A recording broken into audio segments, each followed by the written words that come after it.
What's going on, beautiful royal family? Welcome to another episode of TRF News. I'm your brother Mike Maliss, and family, we definitely have a topic that we need to talk about here tonight. Now, as y'all already know, we have been dealing with the DOGE. We have been dealing with some very weird subjects, but I need to make sure you understand that we are in some weird times right now. So there are going to be some weird things, some weird topics, some weird discussions, things that other people are afraid to discuss, but not here. Oh, no, not here. We're going to talk about the taboo topics. Speaking of those taboo topics, we have been discussing the DOGE recently, and I'm trying to trigger your minds back to jog your memory. So do y'all remember when we had the discussion of what is the DOGE? And remember what I told you, what they were going after. Title 5, Article 221. And what did we read about? We read about those resources. They're going after the resources. There's something about nature that these world governments are going crazy over. So what I'm going to do right now, I'm going to show you two videos. They are both of Prince Charles. Well, probably King Charles now, but of course y'all already know I will never, ever reference that man with that title. All right, Charles. We call him Charles. So, when it comes to Charles, he had two discussions. One was a world conference with all of the world's leaders. So, what I'm going to do right now, I'm going to show you that particular conference, and let me shut my mouth. Here you go.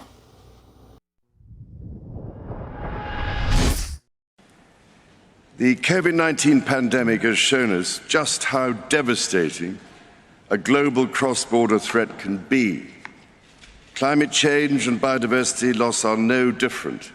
In fact, they pose an even greater existential threat, to the extent that we have to put ourselves on what might be called a warlike footing. Having myself had the opportunity of consulting many of you over these past 18 months, I know you all carry a heavy burden on your shoulders, and you do not need me to tell you that the eyes and hopes of the world are upon you, to act with all dispatch and decisively, because time has quite literally run out. The recent IPCC report gave us a clear diagnosis of the scale of the problem. We know what we must do. With a growing global population creating ever-increasing demand on the planet's finite resources, we have to reduce emissions urgently and take action to tackle the carbon already in the atmosphere, including from coal-fired power stations. Putting a value on carbon, thus making carbon capture solutions more economical, is therefore absolutely critical. Similarly, after billions of years of evolution, nature is our best teacher. In this regard, restoring natural capital, accelerating nature-based solutions, and leveraging the circular bioeconomy will be vital to our efforts. As we tackle this crisis, our efforts cannot be a series of independent initiatives running in parallel. The scale and scope of the threat we face call for a global systems-level solution based on radically transforming our current fossil fuel-based economy to one that is genuinely renewable and sustainable. So, ladies and gentlemen, my plea today is for countries to come together to create the environment that enables every sector of industry to take the action required. We know this will take trillions, not billions of dollars. We also know that countries, many of whom are burdened by growing levels of debt, simply cannot afford to go green. Here we need a vast military-style campaign to marshal the strength of the global private sector. With trillions at its disposal, far beyond global GDP, and with the greatest respect, beyond even the governments of the world's leaders, it offers the only real prospect of achieving fundamental economic transition. Wow. I truly hope your spiritual ears were open and you listened to everything that man said. But if I'm not going to go into it just yet. Oh, no, because I got one more that I want to show you. One more. So without any further ado, here you go. At this late stage, I can see no other way forward but to call for a Marshall-like plan for nature, people, and planet.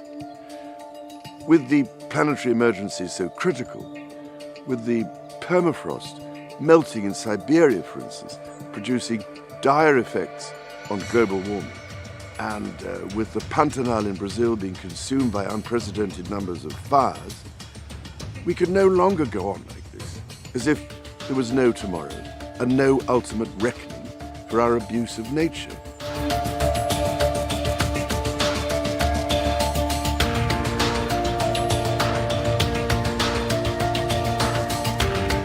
So, what do we do? Without doubt, we must now put ourselves on a warlike footing, approaching our action from the perspective of a military-style campaign. That way, working together, we can combat this most grave and urgent challenge. If we have the resolve to shift our trajectory, we must start now by bringing forward our net zero target. I'm afraid 2050 simply suggests we have room to delay.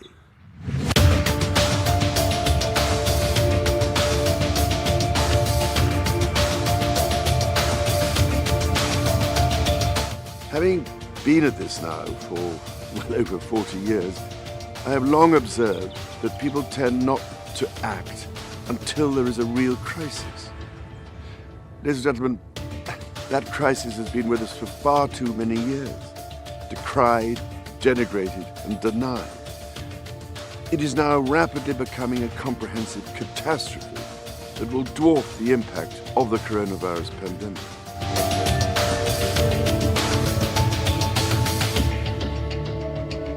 It is absolutely vital, given the enormity of the problem we face, that we make truly transformative progress along the road to net zero by 2030, taking the tough decisions now rather than deferring them to the next generation.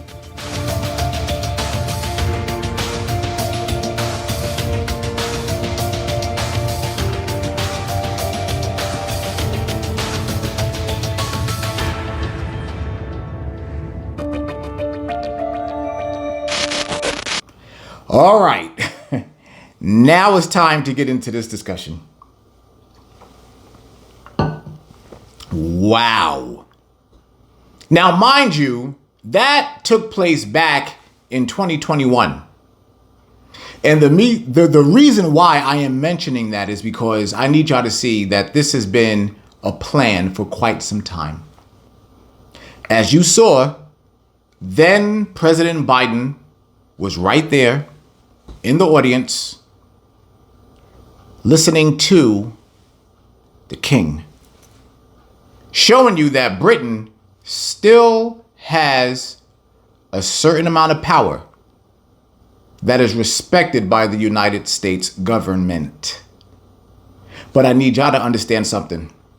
This doesn't have anything to do with world economic powers fighting against each other. This has everything to do with that Antarctica Treaty. What you are now seeing, you're seeing past the nonsense. You're seeing past what they put on the world stage. All of these world leaders understand that that Antarctica Treaty means everything to them because they are not the ones in power. You just heard Charles make the reference. First and foremost, let's talk about this statement that he made. A war-like situation. A warlike situation.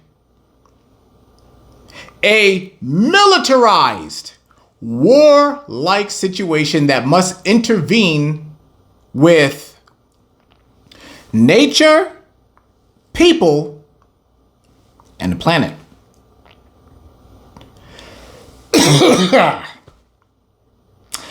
Yeah, that's my new thing, guys.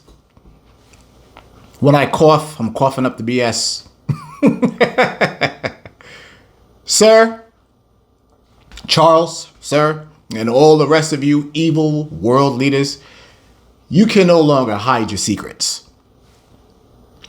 So now when you go back and you think about what we discussed during the DOGE, they were going after the resources. Now, as you already heard what this man said, when he discussed the GDP, for those of you who are unfamiliar with what that is the gross domestic product. And what that is, the gross domestic product is what a country's resources are during a specific time.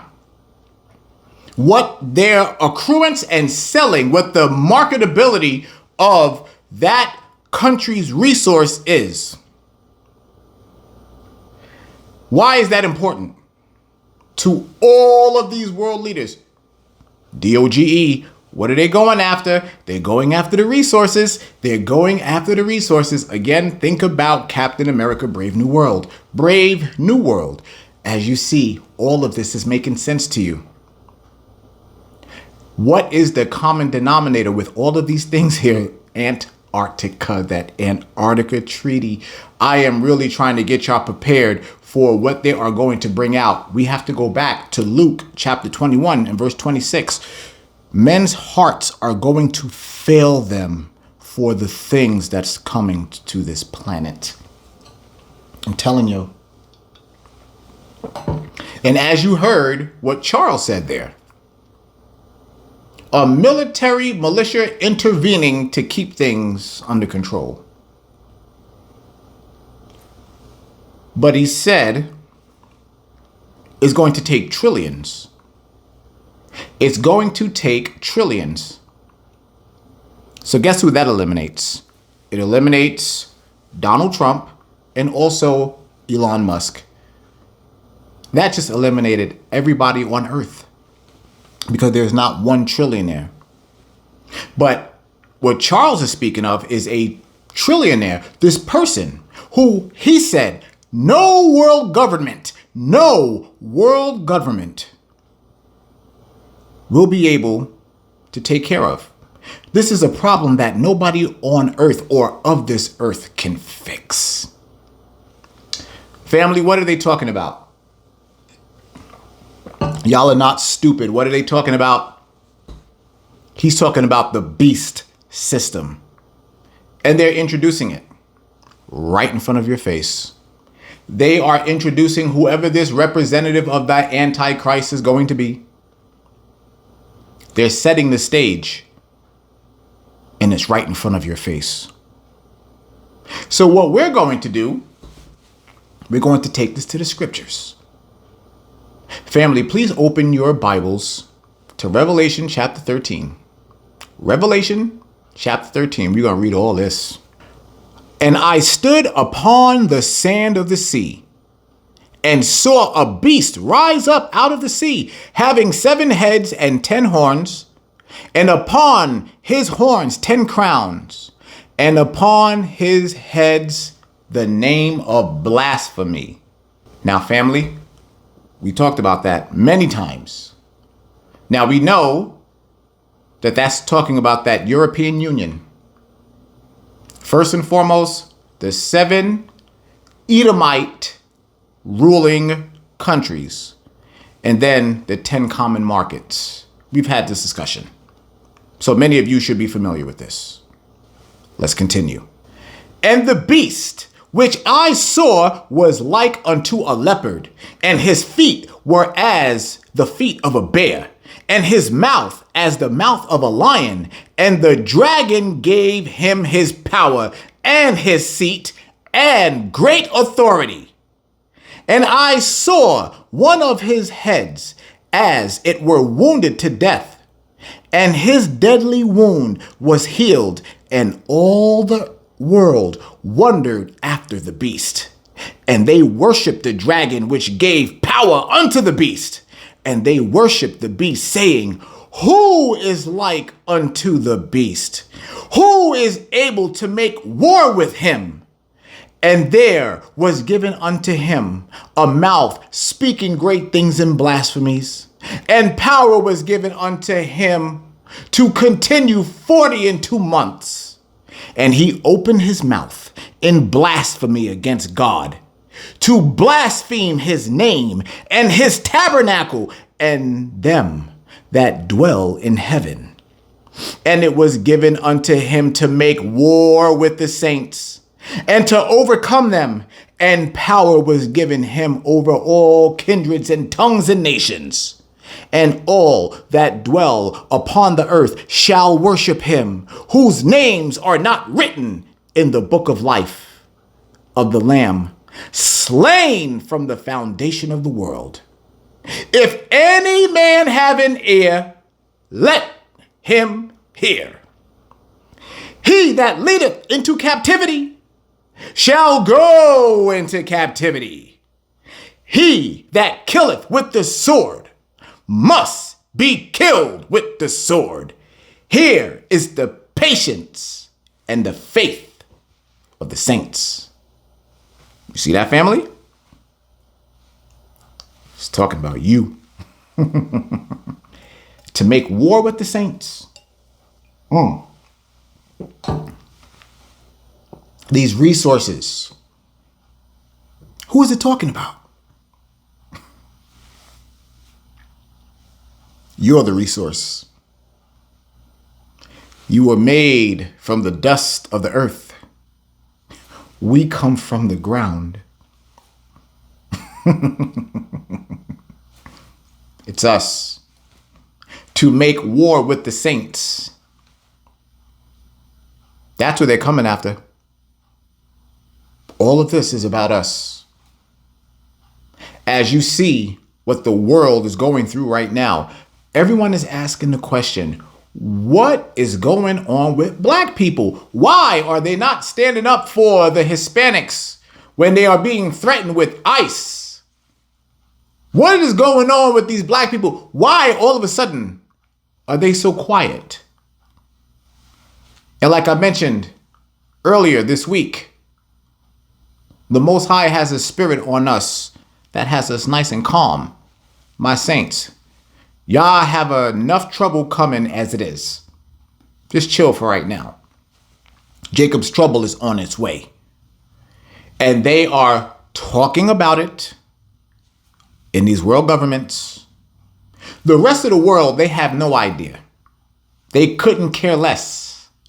They are wrapped up in everything that's going on in the world. But for those of you in the truth, you see what's going on. You see, because your discernment is allowing you to see the things that's happening. Although it seems like science fiction, although it seems as if this is mythical, but you're watching science fiction and all of these mythical creatures, they're all starting to show up all over the world. These reports of people seeing dragons, people are reporting seeing dragons, family. I'm not surprised by that one bit. The world should be reporting seeing dragons and all of these so-called anomalies. The Father told us in the end, all of this will be coming back out. We're in the end days.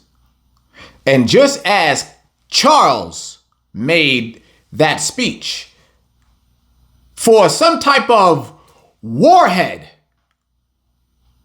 to make all of this right, who's that person going to be that's going to come through and make all of this right? It's their Antichrist, their representative, their Superman. And they're showing you all of this is going to happen right up under your nose. But many of you won't believe it because you think it's science fiction. You think it's mythological. They've done a very good job with convincing you that the things that truly exist don't. You see, that's what devils do. Devils lie. But devils certainly have their place on this planet. And everybody right now is finding out that there's more than this 7-continental system. Why is it that Charles can say we have to go to another Earth? We need 4 more Earths. You know why? Because he has the knowledge that this vast land is more than this 7-continental system. That's why.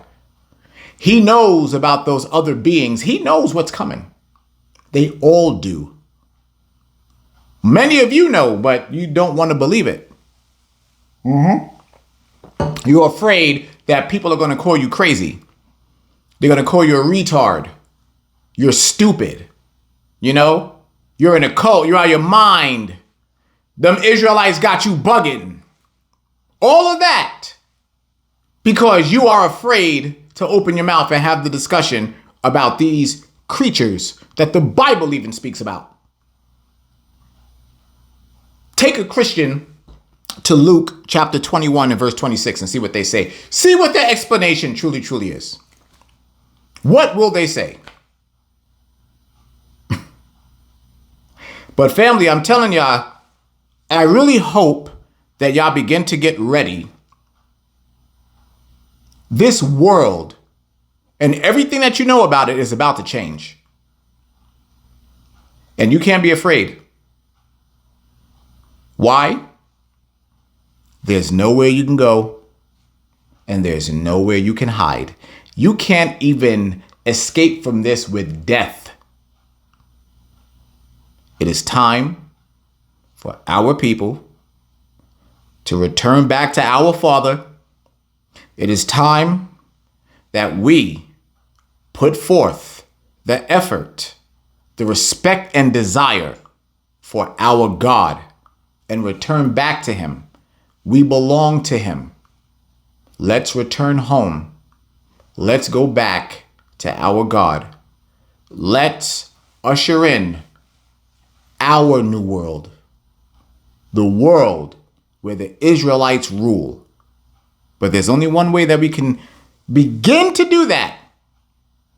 Many of you have to start opening your mouths and letting this gospel get to the 4 corners of this earth. You're responsible for that, saint. You are. And again, there's not enough motion. You guys, it's time to go. It's time to rock and roll. All right, family, I want to thank you once again for joining me in another episode of TRF News. And you already know, if you like it, we'll do it again another time.